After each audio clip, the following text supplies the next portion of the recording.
കൂട്ടുകാരെ, ചീനച്ചട്ടിയിൽ മസാല റെഡി ആയിട്ടുണ്ട്. നമ്മുടെ കറിക്ക് വേണ്ട മസാല എന്ന് പറയുമ്പോൾ ഇഞ്ചി, വെളുത്തുള്ളി, ചുവന്നുള്ളി, സവാള, പച്ചമുളക്, ഇതിന് 2 സ്പൂൺ വെളിച്ചെണ്ണയും 1 സ്പൂൺ നെയ്യിന് പകരം ഞാൻ ബട്ടർ എടുത്തിട്ടുള്ളത് ചേർത്ത് നന്നായിട്ട് വഴറ്റുക. പിന്നെ 1 സ്പൂൺ ഉപ്പും കൂടി ചേർക്കണം. അത് കഴിഞ്ഞിട്ട് വറവായി കഴിഞ്ഞാൽ മസാലപ്പൊടികൾ ചേർക്കുക. അതായത് മുളക് പൊടി, മഞ്ഞൾപ്പൊടി, മല്ലിപ്പൊടി, ഗരം മസാലപ്പൊടി. ഞാൻ ഗരം മസാലയാണ് എല്ലാത്തിനും യൂസ് ചെയ്യുക. ഒറ്റ മസാലയേ ഉള്ളൂ, അത് ഞാൻ തന്നെ വറുത്ത് പൊടിച്ചെടുക്കുന്നതാണ്. എല്ലാം കൂടി വഴറ്റി വരുമ്പോൾ 2 പാൽ ഒഴിക്കുക. 1 കപ്പ് ഉണ്ട് 2 പാൽ. ഈ തേങ്ങാപ്പാലിന് കട്ടി കൂടാനായിട്ട് നമ്മൾ തേങ്ങയുടെ കൂടെ എന്താ പറയുക, അണ്ടിപ്പരിപ്പും കൂടി ചേർത്ത് അരച്ചാൽ മതി. അപ്പോൾ കുറച്ച് തേങ്ങ മതി, നല്ല സ്വാദ് ഉണ്ടാവും, കട്ടി ഉണ്ടാവും. 2 പാലാണ്. ഇനി തിളക്കട്ടെ. ശരിക്കും ഉണ്ടല്ലോ, നമ്മളെപ്പോഴും ഈ ചിക്കനും മീനും മുട്ടയും മാത്രം കഴിക്കാതെ ഇതുപോലെ പനീർ ക്യൂബ്സ്, പനീർ വച്ചിട്ട് കറികളൊക്കെ ഉണ്ടാക്കി കഴിക്കുക. ഒരു ചേഞ്ച് ആർക്കാണ് ഇഷ്ടമല്ലാത്ത?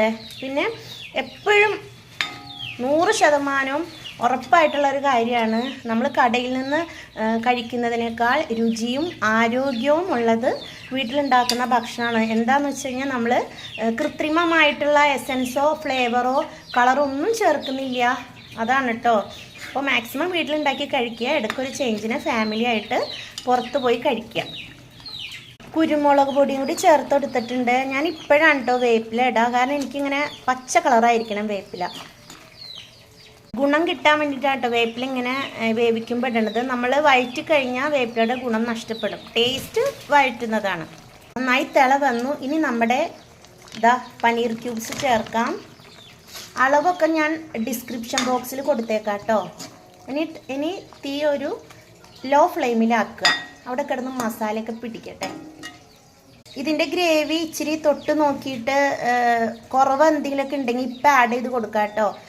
ഉപ്പ്, എരിവൊക്കെ എനിക്ക് ഇച്ചിരി കുറുകിയിരിക്കണം. അതാണ് ഞാൻ തേങ്ങാപ്പാലിൻ്റെ അളവ് കുറച്ചത്. നിങ്ങൾക്ക് വേണമെങ്കിൽ കുറച്ചും കൂടി വെള്ളം ചേർക്കാം. 5 മിനിറ്റ് കഴിഞ്ഞ് തിള വരുമ്പോൾ ഞാൻ കുറച്ച് മിൽക്ക് ക്രീം ഒഴിക്കുന്നുണ്ട്. ഇപ്പോൾ തേങ്ങക്കൊക്കെ വില കൂടുതലായതുകൊണ്ട് തേങ്ങാപ്പാലിന് പകരം ഇപ്പോൾ ഫംഗ്ഷന് ഇപ്പം കേറ്ററിംഗുകാരൊക്കെ മിൽക്ക് ക്രീമാണ് യൂസ് ചെയ്യുന്നത്. എല്ലാവരും അല്ല കേട്ടോ.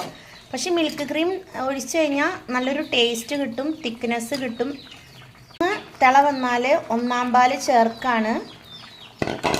ഒന്ന് ചൂടായാൽ ഫ്ലെയിം ഓഫ് ചെയ്യാം. കറി സെറ്റാണേ.